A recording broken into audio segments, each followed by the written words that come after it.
Amém? Vamos orar então. Agradecer a Deus por esse momento e orar pelos nossos irmãos. Amado Deus, em nome de Jesus, Pai, queremos te agradecer pela oportunidade que o Senhor nos concede de estarmos reunidos, Senhor. Pai, diante de Ti, estamos em casa, cada um de nós, mas conectados, Pai, em um só espírito, no desejo de aprender mais de Ti. Deus, queremos te apresentar, Pai, também os pedidos de oração que foram feitos aqui, a vida do irmão Rogério, que o Senhor visite o teu servo, Pai, ele que está hospitalizado para alguns exames, que o Senhor vá na frente, Pai, em nome de Jesus Cristo, usa os médicos, Pai, e se for da tua vontade, envia cura ao teu servo, para a glória do teu santo nome. Pedimos também pela família, Pai, do teu servo que já descansa, o irmão Ariosto, que o Senhor venha, Pai, cuidar da família, Senhor, confortar, que o teu Espírito Santo venha ser o conforto e o bálsamo dessa família, nesse momento de perda, em nome de Jesus. Oramos também pelo nosso estudo, que o teu Espírito Santo esteja em nosso meio. Ajuda-nos, Senhor, a compreender mais da tua palavra, Pai, para a glória do teu santo nome e não só entendermos, mas principalmente vivermos a tua palavra em nome de Jesus. Amém. Amém, irmãos. Deixa eu fixar a tela um pouquinho maior. Hoje, conforme eu mandei no grupo lá, nós vamos. Já vou pedir perdão aos irmãos, eu tô com a voz um pouquinho ruim por causa da gripe. Eu tô gripado, uma gripe meio forte desde sexta-feira, mas só hoje a minha voz piorou. Então, os irmãos, tenham um pouquinho de paciência comigo, amém? Conforme a gente estava conversando no grupo mais cedo, hoje nós vamos estudar, falar um pouquinho sobre o chamado de Deus na nossa vida, amém? Para isso, eu queria ler um texto com os irmãos, livro de Êxodo, capítulo 28. Abre sua Bíblia aí. As outras leituras bíblicas que a gente vai fazer, eu projeto na tela, mas essa primeira eu acho importante você fazer na sua Bíblia, tá? Êxodo, capítulo 28. Nós vamos ler a partir do primeiro versículo.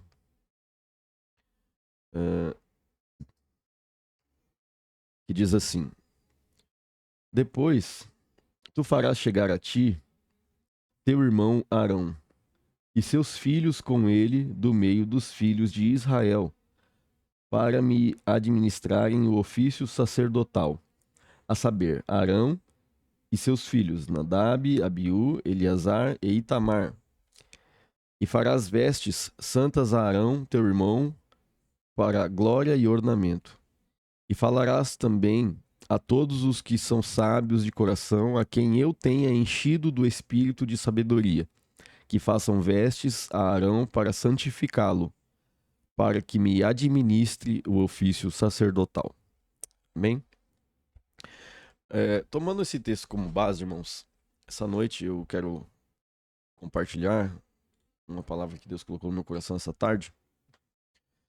Eu estava revendo algumas anotações minhas e tenho algumas anotações desse texto aqui. Eu não lembro de ter ministrado sobre ele e ardeu no meu coração. Para a gente conversar um pouquinho sobre a chamada de Deus na nossa vida.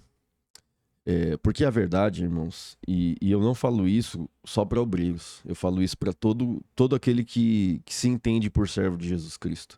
Todo aquele que se rendeu ao Senhor Jesus e agora é servo dele. Todos nós temos um trabalho a ser desenvolvido. Todos nós temos um ofício diante de Deus, temos uma chamada diante de Deus. E essa chamada que eu falo, ela primeiro é a chamada para a salvação, mas nós que estamos aqui já aceitamos a salvação, né? E a partir do momento, no day one dessa nova vida, dessa nova fase de cristão, né, já começa o nosso trabalho para com Deus, o nosso trabalho. E eu não digo trabalhar para a igreja, porque tem irmãos que eles não trabalham para a igreja, né? Tem irmãos que eles não são diáconos, eles não são pastores, né? Eles não são obreiros, mas ainda assim esses irmãos também, eles têm um trabalho a oferecer a Deus e têm um chamado de Deus para desenvolver um trabalho. Só que o que acontece? Quando a gente percebe o chamado de Deus na nossa vida, a gente percebe que é muito sério. A gente percebe que o chamado, que o trabalho que ele confiou em nós é um trabalho pesado. É um trabalho que não é fácil ser desenvolvido e que requer uma grande responsabilidade. É uma responsabilidade muito grande colocada sobre os nossos ombros. Como eu acabei de dizer, isso acontece no dia 1. A gente se converte, né? A gente entrega a nossa vida ao Senhor Jesus, a gente o aceita como nosso Salvador A partir dali começa o nosso trabalho por ele. Começa o nosso trabalho para ele. A gente vai ler alguns textos que deixa isso bem claro, tá? E aí, quando a gente percebe que o trabalho é sério e pesado, né? É um trabalho que requer responsabilidade, requer dedicação. Quando a gente percebe isso, diante dessa percepção, um outro sentimento vai invadir a gente, o sentimento de incapacidade. A gente vai olhar para o chamado de Deus e vai pensar o seguinte: não consigo, senhor, não dá. Eu entendo o chamado, não é por má vontade. O senhor sabe que eu amo o senhor, eu amo a igreja, eu amo a obra, eu amo as almas, eu amo, mas eu não sei fazer, mas eu não tenho como fazer. Eu sou incapaz. O que o senhor colocou e está pedindo para eu fazer é algo muito grande. Eu não tenho capacidade para tal, né? E aí, diante desse sentimento, quando a gente se sente incapaz, a gente fala, então não vou trabalhar. É isso que acontece com alguns irmãos. Quando ele se vê incapaz, quando ele percebe que ele não tem as capacidades para exercer aquilo, um serviço diante de Deus, e de novo, eu não estou falando de ser um obreiro dentro da igreja, não é disso que eu estou falando. Eu estou falando de ser um servo de Jesus. Quando a gente percebe que, como servo, a gente precisa trabalhar também, afinal, o servo é aquele que serve, né? Quando a gente percebe isso, a escolha de alguns é: não, eu vou ficar sentado aqui, vou ouvir aí a pregação, vou ouvir as palavras e eu quero ir pro céu. Só isso que eu quero.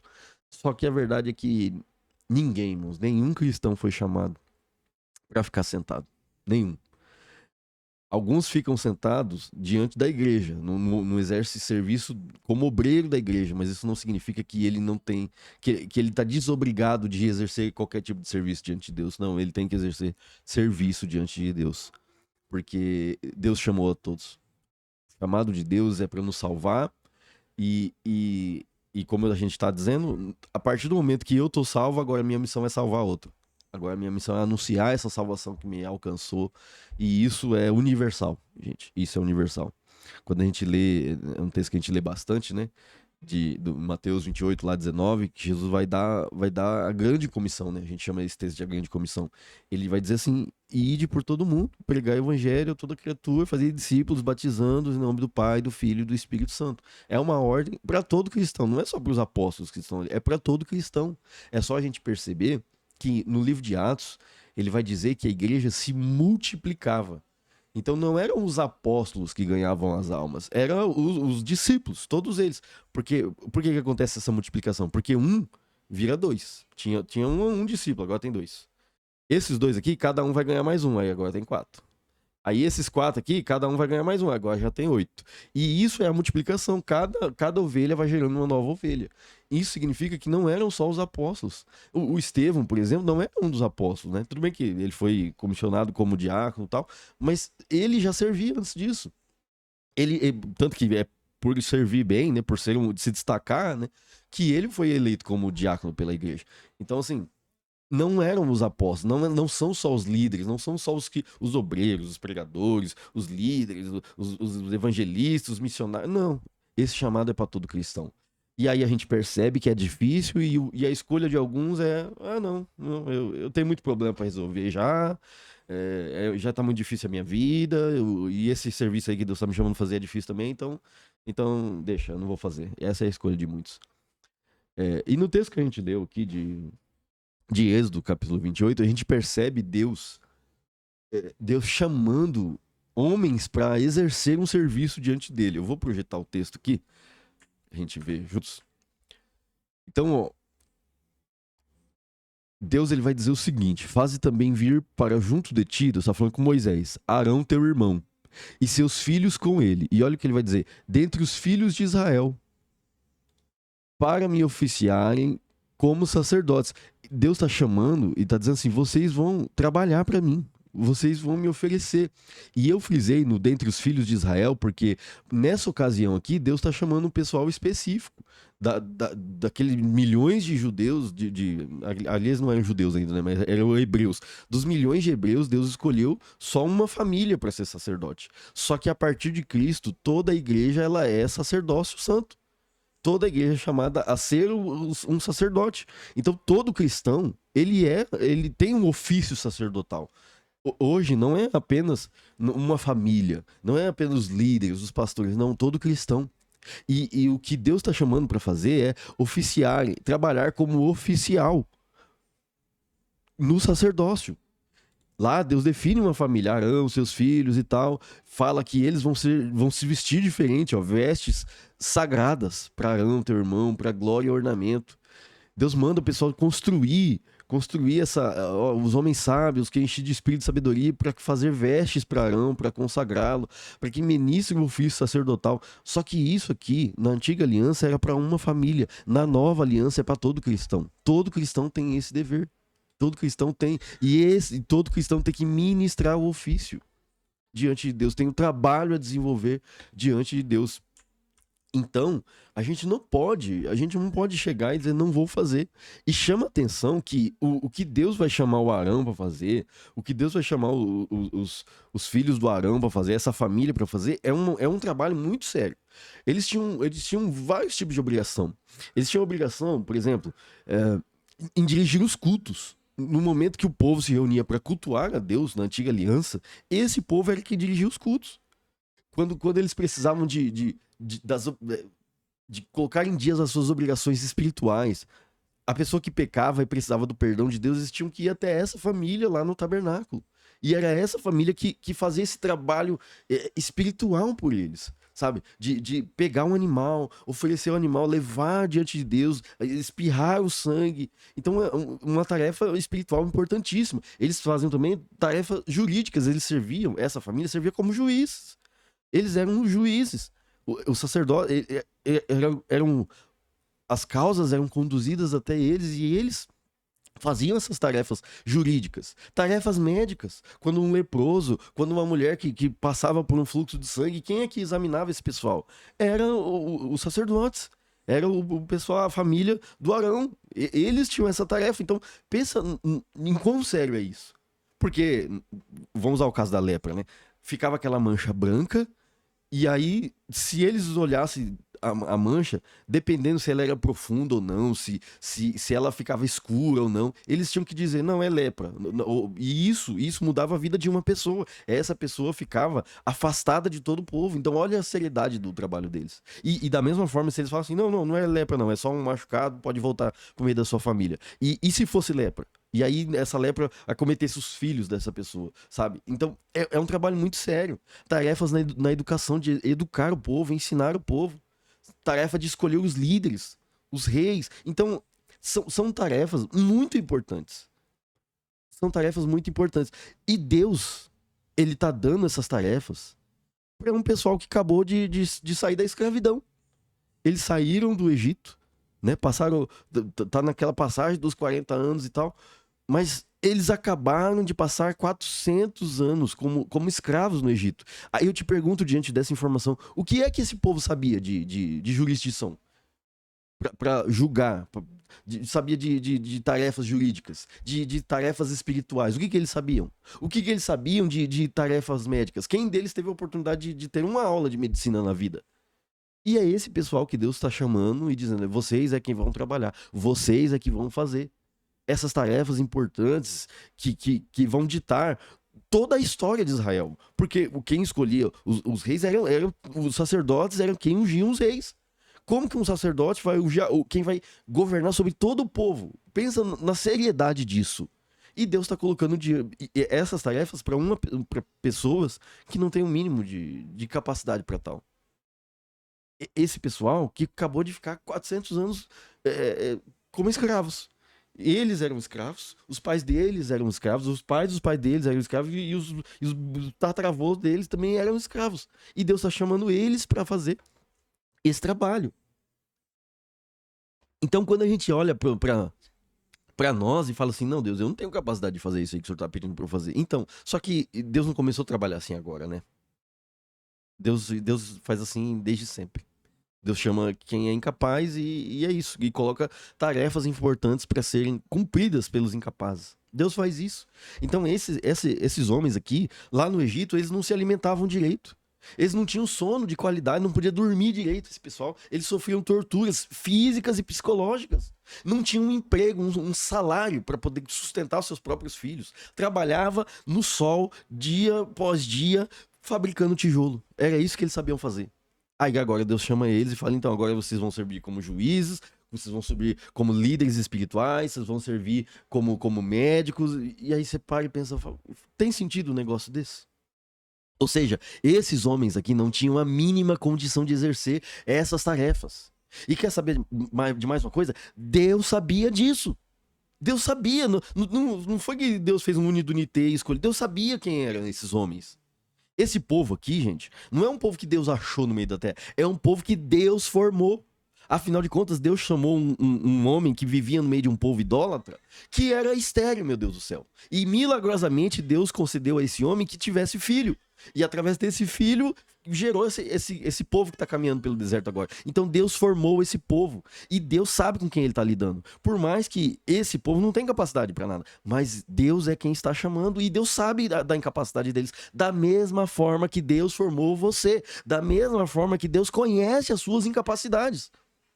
Deus sabe que você tem medo. Deus sabe que você olha para a tarefa e fala, eu não consigo, Senhor. Eu não tenho como fazer isso aí que o Senhor está me pedindo para fazer. Olha ali, o pastor, chama o pastor. Olha aquele irmão ali, um homem de oração, de jejum, chama esse homem aí. Olha aquela mulher, ela é líder, tal. Por que o senhor tá me mandando eu fazer? Manda eles. Só que Deus, ele não é. Deus, ele sabe trabalhar com essa matéria que ele tem em mãos. E a matéria-prima é ruim. Nós somos pó da terra. Nós somos pó da terra. Tem o pessoal que fala que a gente é barro, né? Não, a gente é menos do que o barro, a gente é pó da terra. Porque, né, pro pó virar um barro, você precisa misturar com água ali ainda, né? Então, assim, a matéria-prima é ruim. É ruim a matéria-prima. Deus sabe disso. Mas Deus escolheu trabalhar com essa matéria. Porque o dia que a melhor matéria, aquele que era um ser de luz o traiu, Deus resolveu trabalhar, passar da melhor matéria, que era a luz, para a pior matéria, que é o pó da terra. Só que Deus, inexplicavelmente, ele ama esses seres feitos de pó da terra. Então, Deus, ele olhou para você e te chamou para essa obra maravilhosa que Deus colocou na tua mão aí. Talvez você já tenha entendido qual é o seu chamado. Tem alguns irmãos, né, principalmente os novos na fé, né, tem um pouco de dificuldade de entender que Deus está chamando e para que Deus está chamando, mas mesmo que você tenha essa dificuldade, Deus está te chamando. Talvez você não percebeu ainda, mas Deus escolheu você para trabalhar. Você precisa exercer o seu serviço diante de Deus. Não, pastor, mas eu não sei qual é o meu serviço, o que eu faço? Vai até Deus. Fala, Senhor, tá bom, então o senhor tá usando o pastor aí pra falar que o senhor tá me chamando, então beleza. Me fala o que é pra eu fazer, então. Me fala. E aí, quando ele falar, ó, o que você vai fazer é isso, a sua reação vai ser a mesma de todos os seus irmãos. Que foi, não, eu não consigo fazer isso, senhor. Tá bom, eu vim aqui, falei, eis-me aqui, tá, orei, pro senhor me mostrar. Só que agora que eu tô sabendo o que é, eu não sei como fazer. Então, da mesma forma que aquele pessoal não tinha capacidade, esse pessoal aí do Êxodo 28 não tinha capacidade pra fazer, a gente também não tem. A gente tem os nossos problemas, a gente tem problema em casa, tem problema na família, tem problema no casamento, na educação dos filhos, a gente tem problemas financeiros, a gente tem as nossas enfermidades, a gente tem a falta de conhecimento, falta pra nós matéria-prima pra fazer o que Deus tá pedindo pra gente fazer, falta pra nós mão de obra, falta pra nós uma experiência anterior, uma experiência prévia. Deus tá mandando a gente fazer algo que a gente nunca fez na vida. E é assim mesmo que Deus trabalha. Deus trabalha dessa forma. Não é porque você não sabe, porque você não tem, porque você nunca fez. Isso não significa que Deus não está te chamando. Porque na Bíblia, o tempo todo, ele faz assim. E ele sabe que você não tem condição, ele sabe que você nunca fez, ele sabe, tudo isso ele sabe. E mesmo assim, ele te escolheu. É assim que Deus trabalha. É assim que Deus trabalha. Eu não consigo te explicar por que ele faz assim. Isso eu vou ficar devendo pra você. Por que Deus faz desse jeito aí? Mas ele faz assim. Ele vai lá. Não, mas eu não sei fazer. Não, mas é você mesmo. É você mesmo. Vem. Você. Vinde após mim. Então, Deus, o chamado de Deus, quando a gente olha pra Bíblia, a gente percebe que o chamado de Deus não obedece. Eu acho que eu preguei isso lá no Manchester uns tempos atrás aí. Que o chamado de Deus não obedece lógica humana, sabe? O chamado de Deus, ele não precisa estar condizente com sabe, o pensamento humano, com a forma do homem ver as coisas. Deus não trabalha dessa forma. Deus trabalha dentro das suas próprias lógicas, sobre suas próprias regras. E sendo ele Deus Todo-Poderoso, ele trabalha com as regras que ele quiser, porque ele é Deus.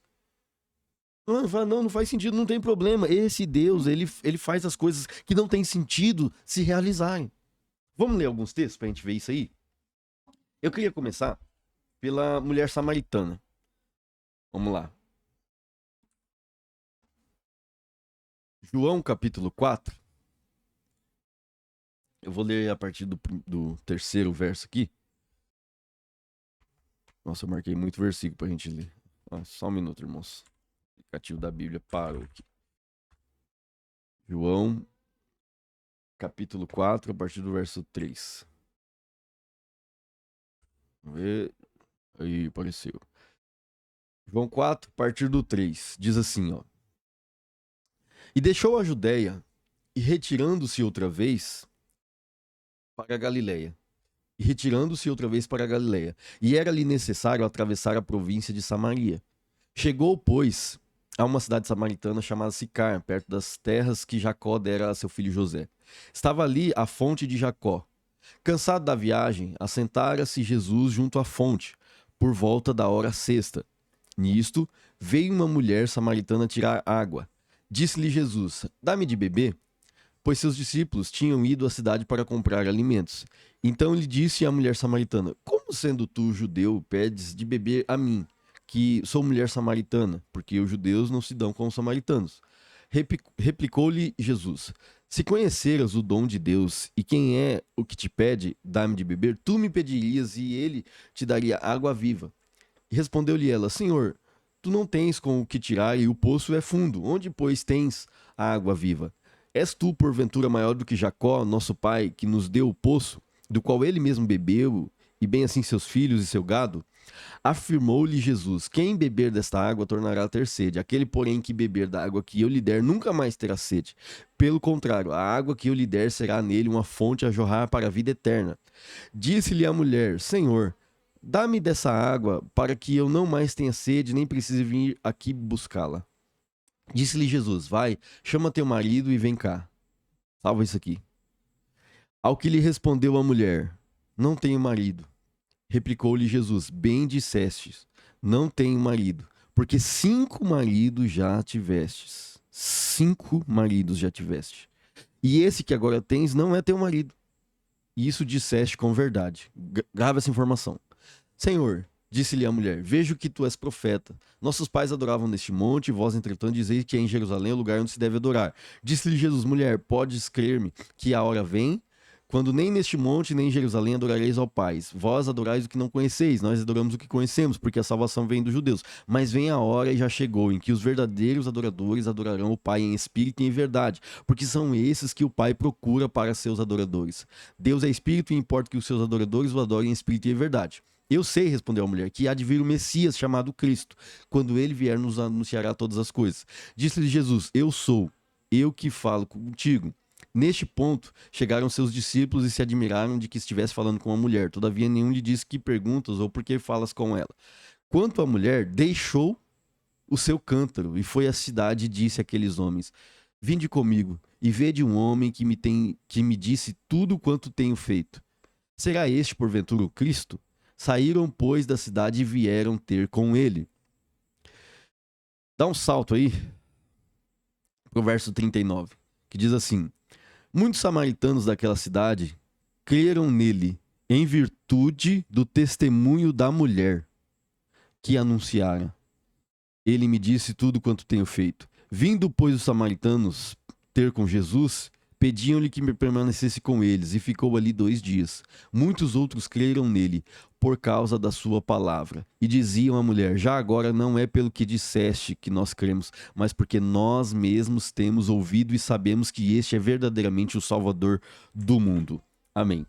Irmãos, olha a profundidade do que está acontecendo aqui. Eu comecei o início do estudo aqui falando que o nosso trabalho para Deus começa no dia 1. E esse aqui é um dos melhores exemplos bíblicos disso aqui acontecendo. Porque essa mulher aqui, ela é uma escória para a sociedade. Primeiro que os judeus nem conversam com o samaritano, começa por aí.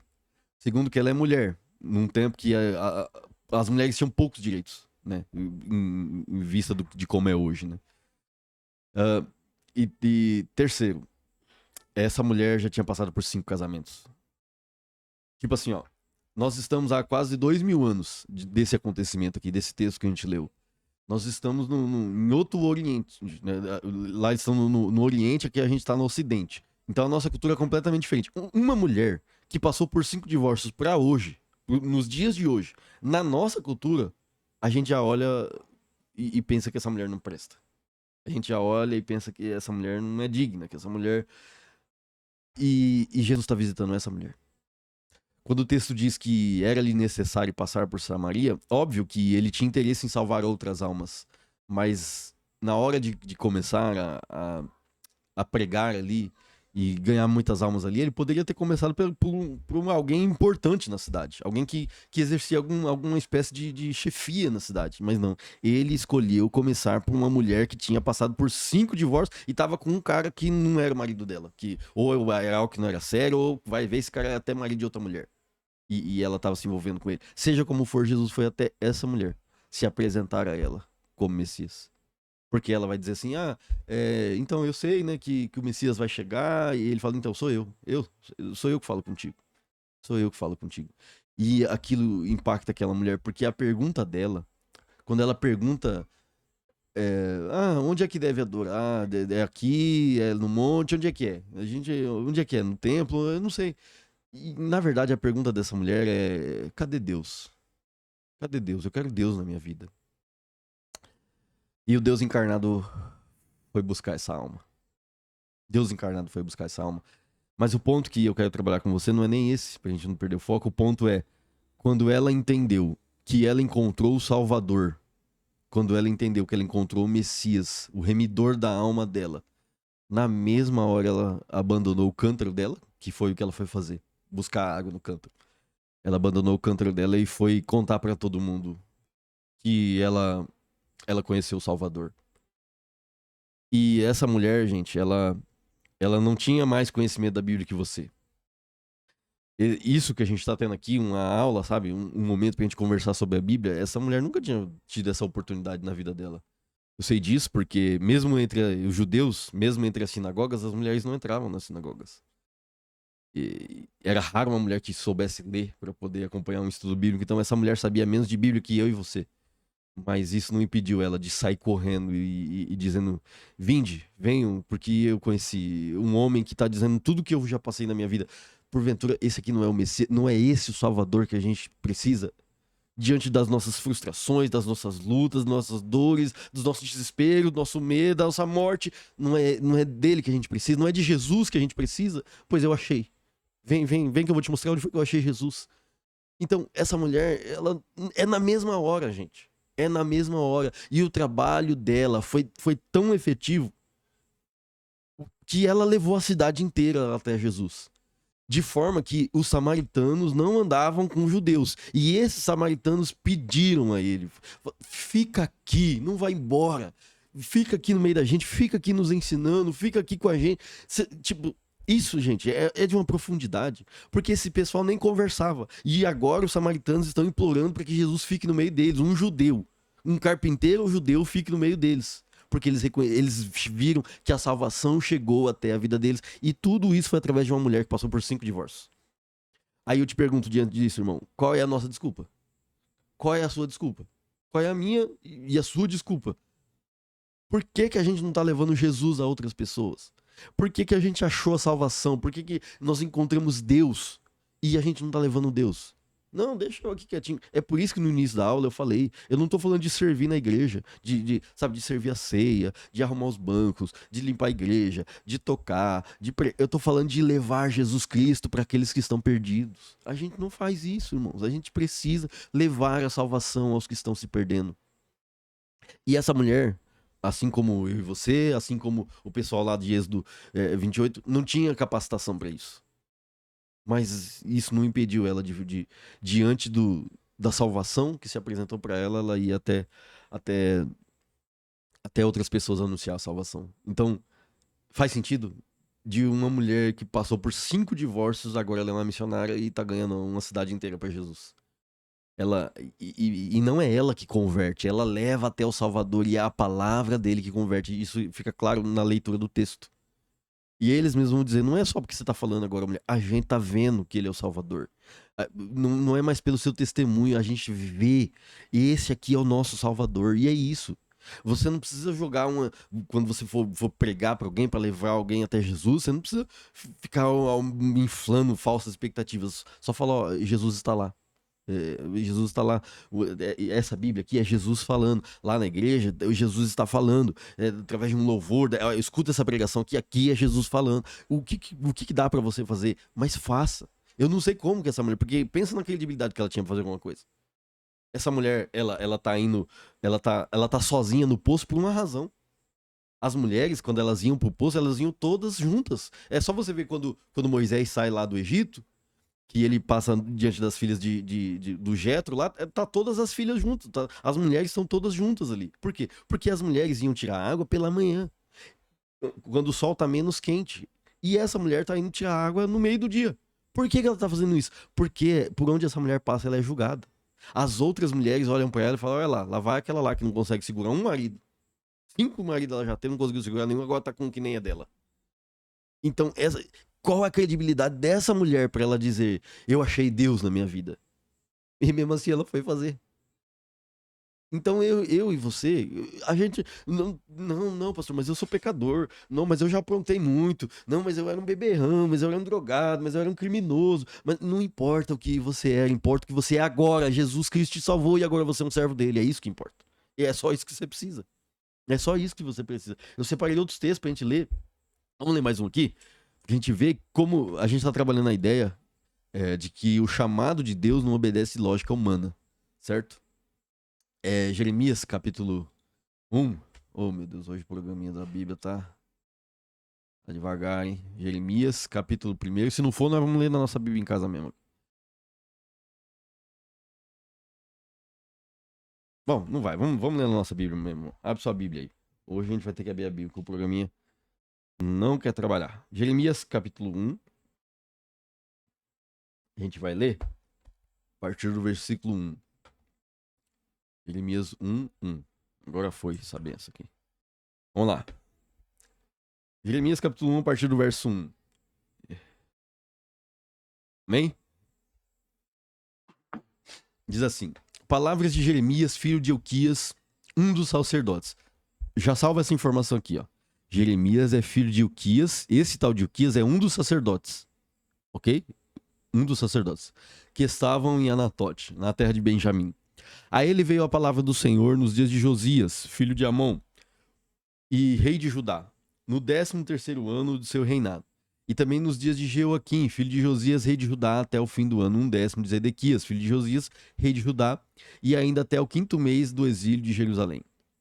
A mim me veio, pois, a palavra do Senhor, dizendo: antes que eu te formasse no ventre materno, eu te conheci. E antes que saísses da madre, te consagrei. E te constituí profeta às nações, para as nações. Então lhe disse eu: ah, Senhor Deus, eis que não sei falar, porque não passo de uma criança. Mas o Senhor me disse: não digas, não passo de uma criança, porque a todos a quem eu te enviar irás, e tudo quanto eu te mandar falarás. Não temas diante deles, porque eu sou contigo para te livrar, diz o Senhor. Depois estendeu o Senhor a mão e tocou-me na boca. E o Senhor me disse: eis que ponho na tua boca as minhas palavras. Tá bom, até aqui. Irmãos, olha o chamado de Jeremias, que coisa linda. Começa pelo ponto de que Jeremias ele vinha de uma família de sacerdotes. Logo, qual era para ser o ofício dele? Qual era para ser a chamada dele? O que Jeremias deveria fazer? Deveria ser um sacerdote. Mas não, Deus chama ele e fala assim: Jeremias, seguinte, eu vim aqui falar para você que eu te conheço. Inclusive, eu te formei. Antes de você ser gerado no ventre da tua mãe, eu te conheço e eu te formei. E eu já te dei, filho. E eu já te dei para as nações como um profeta. Mas ele tinha que ser sacerdote, né? Só que Deus está dizendo assim: eu não estou perguntando quem é teu pai. Eu não estou perguntando qual é a tua família. O que estou te dizendo é: eu estou te chamando para você ser um profeta. Para ser a minha voz no meio do povo. Você, as nações, você vai ser a minha voz. Aí o Jeremias fala assim, mas Senhor, eu não sei falar. Eu não passo de uma criança. Aí Deus fala pra ele assim, não, não quero ouvir você falando isso. Não me digas que você é uma criança. Porque onde eu te enviar, você vai. O que eu mandar, você vai falar. E você vai diante deles e não precisa temer. Porque eu sou contigo. E aí, como se não bastasse, Deus vem e toca nele. E tocou-me na boca o Senhor e me disse, eis que ponho na tua boca as minhas palavras. Você tá entendendo como que Deus faz? Como que Deus chama? Aí a gente fica lá, não, senhor, mas vai igual a Jeremias, né? Não, mas eu sou criança. Não, mas eu não sei. Não, e Deus tá dizendo assim, tá, termina. Acabou. Então, agora é o seguinte, quem tá te chamando sou eu. Eu não tô falando pra você que você precisa ter feito teologia. Eu não tô falando pra você que você precisa ter uma prévia experiência, ter liderado um grupo anterior. O que eu tô te dizendo é, eu te chamei. Eu te escolhi. E o que eu mandar você falar, você vai falar. Onde eu mandar você ir, você vai. E acabou. Ué, quem é Deus aqui? Quem é que manda aqui? E tem crente que fica teimando com Deus. Não, eu não vou. Não, porque eu nasci. Irmão, para de tentar. Para de tentar discutir com Deus. Aceita o chamado de Deus, que é melhor. Aceita o chamado de Deus, que é melhor. Você vai brigar com Deus, você acha que você vai ganhar? De Deus? Você acha que Deus vai olhar assim e falar, né, ele tá insistindo demais, né? Não, deixa quieto então. Era pra você liderar, mas vamos trabalhar nisso. Você vai ser regente então. Deus não vai fazer isso, mano. Deus não vai fazer isso. Deus, ele tem um plano na sua vida, ele tem um chamado pra você. Deus não vai alterar o chamado por causa da sua teimosia. O que vai acontecer é que Deus vai usar outro pra fazer o que você devia estar fazendo. E as bênçãos que você receberia pela obediência, o obediente que vai receber. Eu não tô dizendo que Deus trabalha com barganha, tá? Mas o que eu tô dizendo é que Deus estabeleceu um princípio e aquele que é obediente é abençoado. Então, e também que não seja esse o estopim, né, o motivo de você querer trabalhar para Deus, mas que seja amor por esse Deus, amor pela obra desse Deus e pela salvação que esse Deus te trouxe. E então, o chamado de Jeremias também não faz sentido. Não faz sentido o chamado dele. Era pra ele ser sacerdote. E Deus tá dizendo, não, você é profeta. Você é profeta. E aí ele vai dizer assim, eu sou uma criança. Pessoal, como Jeremias ele tem um ministério bem longevo, né? São muitos anos de profecia. Se a gente fazer as contas aqui no comecinho, né, do capítulo 1, ele vai dando algumas datas de alguns reis. Se a gente fazer as contas, a gente vai ver que ele é um dos profetas mais longevos da Bíblia. Provavelmente só Isaías profetizou por mais tempo que ele. E o ponto é o seguinte, para ele ter um ministério tão longevo, ele tem que ter sido chamado bem novinho. E é por isso que ele fala assim, eu sou uma criança. E Deus faz isso, gente. A gente olha assim e fala, não, eu sou muito pequeno. E Deus fala, não interessa. Você tá indo no meu nome. Você tá indo debaixo da minha autoridade. Quem tem mais autoridade aqui? Sou eu? Ou quem quer que seja que você tá com medo de falar aí diante? Então, irmãos, a gente só precisa obedecer. A gente só precisa atender o que Deus tá mandando. E não ficar, não, eu vou ficar aqui sentado, só quero ouvir a pregação aí pro céu. Não, irmão. Porque um dia a gente vai se apresentar diante do nosso Deus. E a gente precisa apresentar as nossas obras diante dele. Agora, o que a gente vai ter pra apresentar? E isso não te. Você não fica pensando nisso? Quando você estiver diante de Deus, quais são as obras que você vai apresentar? Lembra das parábolas dos talentos? Teve um abençoado que pegou e enterrou o talento. Não, gente, é pra trabalhar com os talentos que Deus te deu. E através desse talento granjear mais. Granjear mais. E não enterrar. Não é pra pegar e enterrar. Não, deixa guardado aí. Quando Jesus voltar, eu devolvo. Não é assim que funciona, irmãos. Não é assim que funciona. A gente precisa trabalhar, a gente precisa anunciar a salvação aos outros. Eu tinha separado mais texto aqui pra gente ler, mas não vai dar tempo, né? Já é 10 para as 9. Mas eu queria falar sobre o chamado, por exemplo, de Moisés. Moisés, quando Deus chama ele lá em Êxodo 3, o Moisés é um idoso, ele tem 80 anos. O Moisés, ele é um idoso de 80 anos. E Deus tá falando assim, então, eu preciso libertar o meu povo lá no Egito, eles estão clamando, e é o seguinte, eu tô enviando você. Ô Moisés, senhor, eu?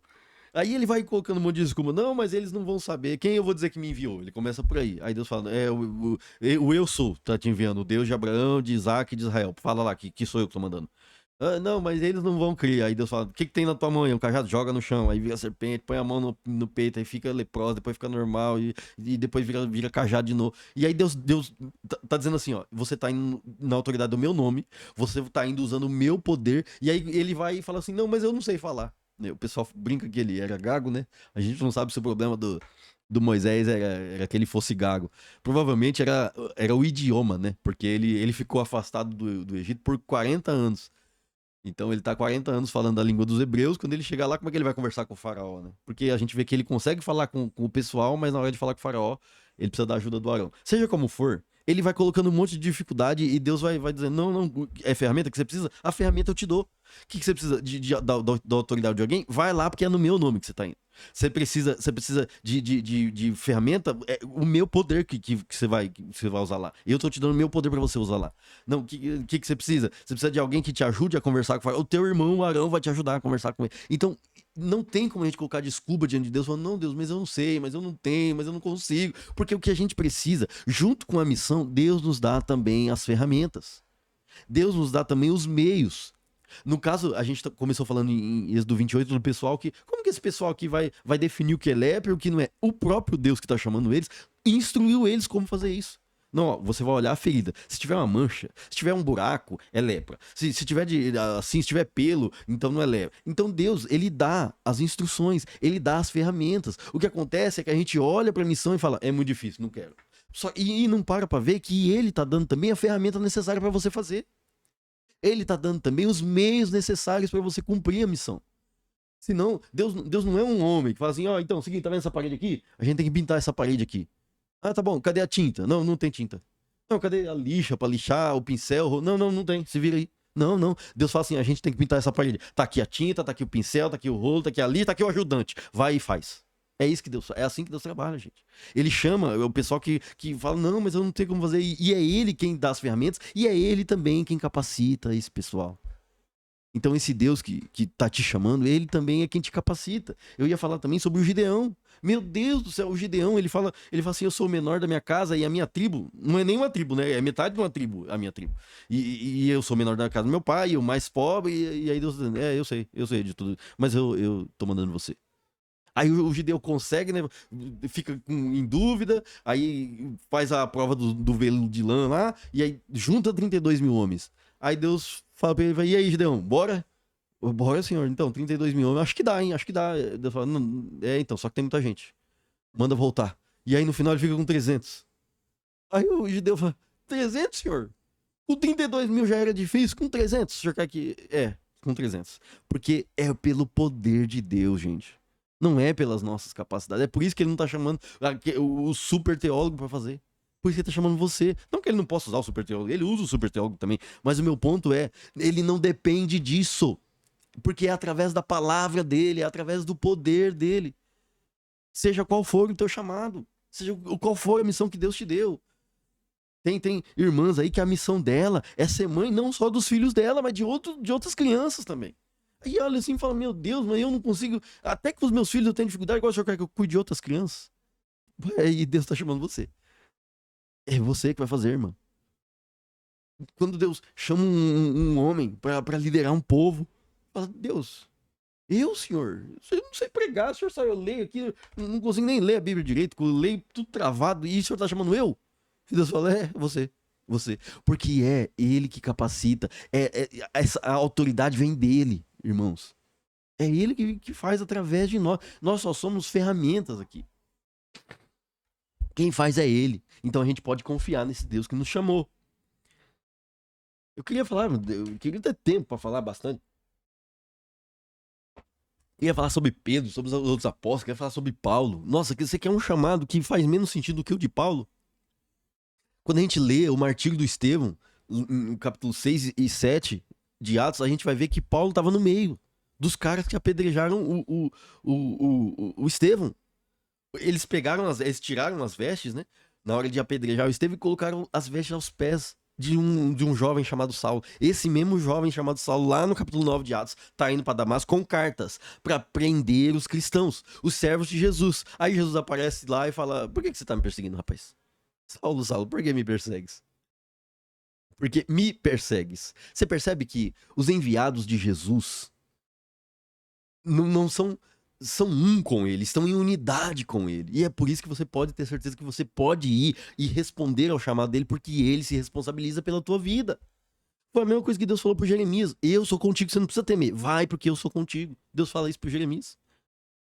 Quando Jesus Cristo vai conversar com o Paulo, ele fala, Saulo, Saulo, porque me persegues.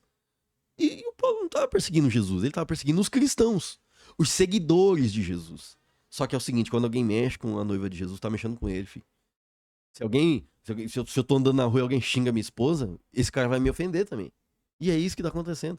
Então, você pode ir porque você vai no nome dele, sob a autoridade dele. E quem mexer com você, tá mexendo com ele também. Você entende? Então, você pode confiar nisso. E aí, esse cara que tá indo com cartas pra prender o servo de Jesus, Jesus tá dizendo assim, vem, porque agora você é meu servo. É, isso aí. Aí ele chama Ananias, fala, Ananias, vai lá e ora, que o Paulo tá lá esperando você. Ah, mas senhor, ele persegue. Ananias, eu não tô te perguntando se ele persegue. O que eu tô te dizendo é vai. Porque ele é para mim um vaso escolhido. E eu vou mostrar para ele o quanto ele há de padecer pelo meu nome. Então, o chamado, gente, não responde a lógicas humanas. E foi por isso que Deus escolheu você. Eu falei que não sabia te dizer o motivo, né? O motivo em si, o que Deus viu em você, eu não sei te dizer. O que eu sei te dizer é: esse Deus que tá te chamando, ele, ele, ele se responsabiliza. E não faz sentido mesmo. Eu sei que você olha e fala assim, Deus, não faz sentido pra mim. E Deus tá dizendo, eu sei, não é pra fazer sentido mesmo. Mas quem tá mandando não sou eu. Então, se a gente precisasse colocar alguns motivos do porquê Deus tem que ser eu e você, o primeiro ponto é porque Deus não vai chamar alguém de fora do povo dele, né? Deus quer aqueles que são parte do povo dele. Lá no Êxodo 28, Deus tá chamando parte do povo. Deus não tá dizendo assim, então, ó, nesse deserto aqui, daqui a pouco vai chegar um pessoal de fora aí, você tá entendendo? Esse pessoal aí estudou, entendeu? Eles são juízes, eles são médicos, eles são professores, eles. Não.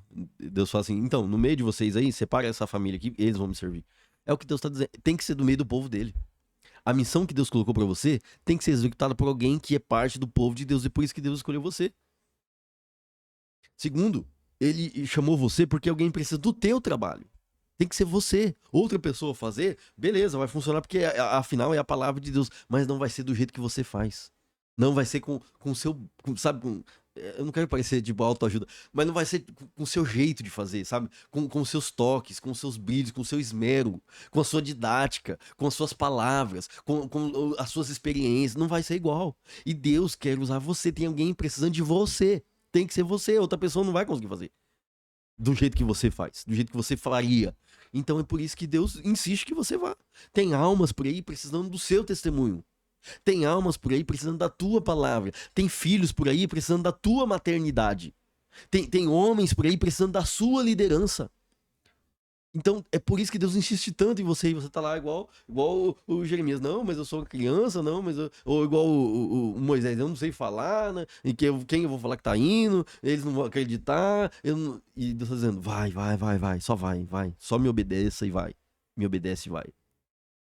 E ele conhece. Isso é quando eu falei que Deus conhece as nossas dificuldades, sabe? Os nossos medos, os nossos anseios. Esse Deus conhece também o nosso coração. Por mais que o pecado mudou quem a gente deveria ser, quando a gente se rende ao Senhor Jesus, a gente recebe uma nova natureza. A gente passa a ser filhos de Deus. E como filho, todo filho que se preze, ele ama o pai, sabe? Ele não consegue ficar alheio àquilo que o pai investiu, aquilo que tem importância pro pai. Então, é isso que acontece. Deus sabe que no teu coração você tem as suas dificuldades, você tem os seus medos, suas dúvidas, mas Ele também sabe que lá no fundo do teu coração você tem desejo de ser obediente. Ele sabe que dentro do teu coração mora o desejo de ser fiel, de trabalhar, de oferecer o seu serviço, mesmo que você saiba pouco, mesmo que você não saiba muito bem como falar. Deus sabe que dentro desse coração aí tem amor. pela obra, pelas almas, pela missão que Deus te deu. E é por isso que ele insiste em você também. Ele acredita em você, ele acredita que vai funcionar e que você vai dar lugar e ele vai te usar e vai ser bênção. Ele quer te fazer também, outro motivo de porque ele insiste, ele quer te abençoar. Quando a gente, quando a gente se presta a abençoar outras vidas, automaticamente a gente é abençoado também. A gente acaba sendo abençoado também.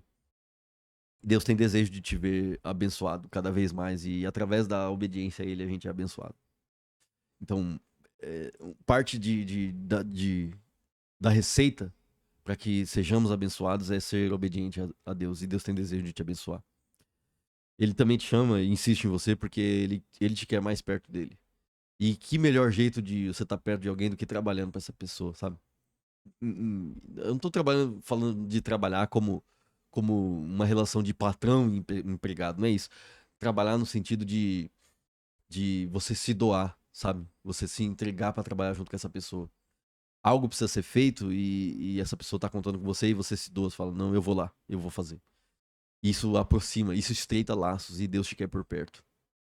E se eu pudesse colocar um motivo final aqui do porquê que Deus insiste em você para que você faça, porque ele tem desejo de compartilhar o coração dele com você. Deus, ele quer compartilhar o coração dele com a gente. Eu sempre gosto de trabalhar dois exemplos pra gente entender isso.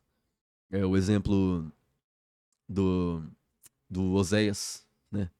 Deus chama ele e fala, Oséias, oi senhor, eis-me aqui, o que o senhor precisa? Fala, Oséias, é o seguinte, tá na hora de casar, filho. Tá na hora de casar, eu arrumei uma esposa pra você. E aí eu fico imaginando o Oséias pensando, né? Falou, Deus arrumou uma esposa pra mim, cara? A última vez que eu vi isso acontecer foi com o Adão, né? Que o Adão dormiu e acordou, tinha uma esposa lá pra ele. Eu falei, que benção, Deus. E aí? Tá bom? Ela é filha de qual santo aí? De qual servo do Senhor? Né? Filha de qual rei? De qual profeta? De qual sacerdote? Onde é que eu acho essa menina? Aí Deus fala assim, ó, o endereço é esse aqui, ó. Aí eu fico imaginando o Osés, né? Mas senhor, acho que o senhor errou o endereço, né? Porque essa aqui, senhor, é a casa da luz vermelha. Esse lugar aqui não. E Deus vai dizer, não, não, o endereço é esse aí mesmo, pode ir lá, pode ir lá. E aí, cabeça de pregador, né? A gente fica conjecturando, imaginando a cena, sabe? A gente vai lendo o texto e relendo e pensando o que será que o profeta tava pensando na hora que Deus falou isso pra ele. E aí eu fico pensando, né? Na hora que ele tá indo pro lugar, ele pensando, não, Deus tá me mandando num lugar, né? O lugar é treva, rapaz, mas talvez a mulher tá lá pregando, né? Talvez a mulher tá lá tentando ganhar uma vida pra Deus ali e tal. E na hora que ele chega lá, a mulher é uma prostituta. A Gomer, né? Ela tá fazendo ponto no lugar. Ela tá fazendo ponto. E aí Deus fala: é essa aí mesmo. Essa pode levar pra casa, é tua. Põe, bota teu nome nela, porque agora ela é sua esposa. E aí ele obedece, só que a mulher não paga em casa. A mulher não. Ela continua no ofício dela, ela continua se prostituindo. Casada, tá casada com o profeta, mas ela continua se prostituindo. E aí você para pra pensar e fala: cara, por que Deus faz isso? Por que Deus tá fazendo o profeta, o servo dele, passar por isso? E a verdade é porque Deus estava querendo compartilhar o coração dele, porque lá pelas tantas, né? O Oséias vai entender a mensagem, né? Porque Deus chega, e aí, Oséias, como é que tá o casamento aí? Eu falo, tá horrível, senhor. Já tem três crianças aqui, essa daqui talvez nem é meu. E é o seguinte, a mulher continua.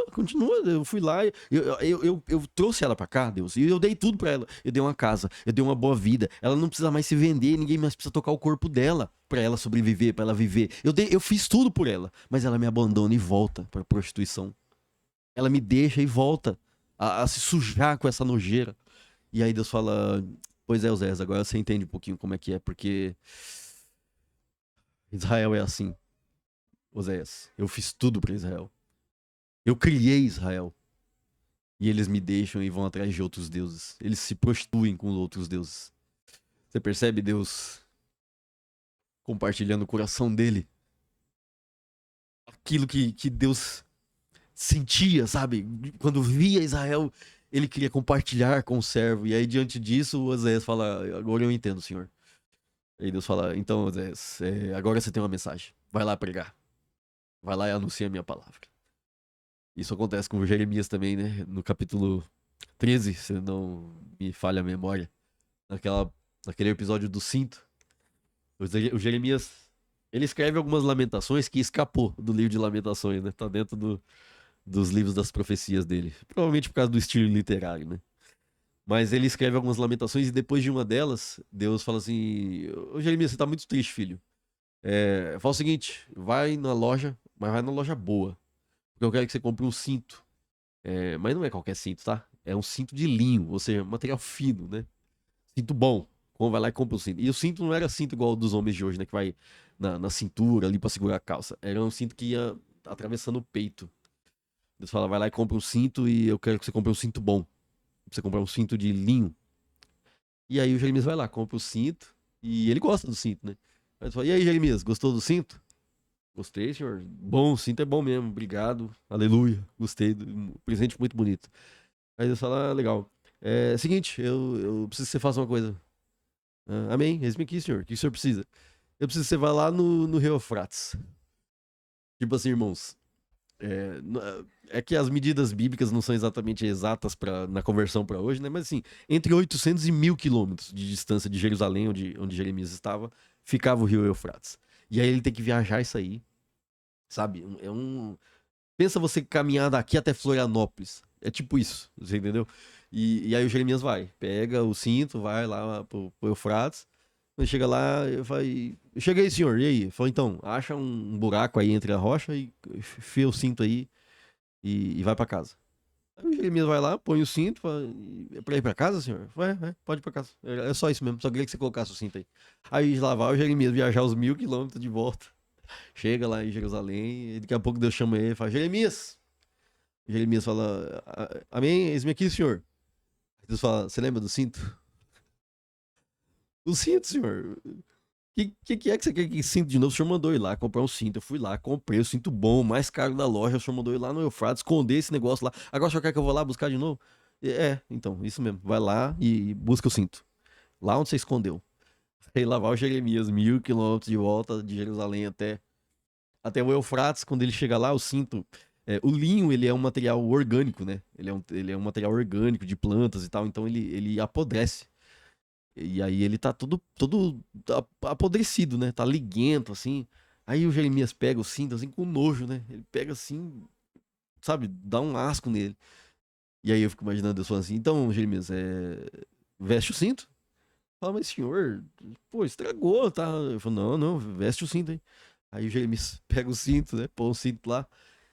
E aquele cinto tá fedendo, aquele cinto tá grudento, assim, todo estragado.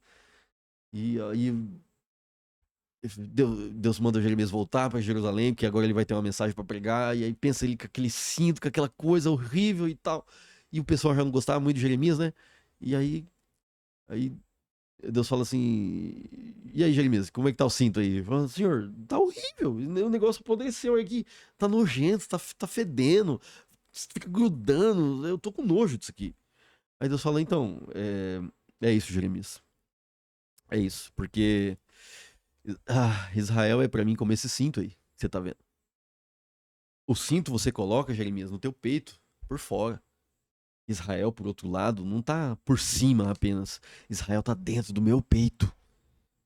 E eles são como esse cinto podre, esse cinto liguento. Você tá entendendo o que eu tô dizendo? E aí Jeremias fala: Eu tô entendendo, senhor. Fala, então agora você tem uma mensagem. Vai lá e prega essa mensagem. Então Deus insiste no chamado, irmãos, porque ele tem desejo de compartilhar o coração dele com os filhos dele, com os servos dele. E é por isso que ele insiste em você. Por isso que ele insiste para que você cumpra o teu chamado. Ele insiste para que você atenda a voz dele. Deus quer compartilhar um pedaço do coração dele com você. Alinhar o coração dele. Alinhar, colocar na mesma linha o coração dele e o seu. E quando o seu coração e o dele estiver alinhado, aí você vai ter uma mensagem. Aí você vai saber como cumprir a missão que ele está te chamando. Amém? Então, eu sei que o chamado é difícil, eu sei que não faz lógica nenhuma, não faz sentido nenhum o chamado de Deus na nossa vida, mas é assim que nosso Deus trabalha. Ele chama, mesmo a gente sendo incapaz, ele confia na gente o reino dele, o nome dele, né? E a gente precisa cumprir o ID dele. Amém, meus irmãos?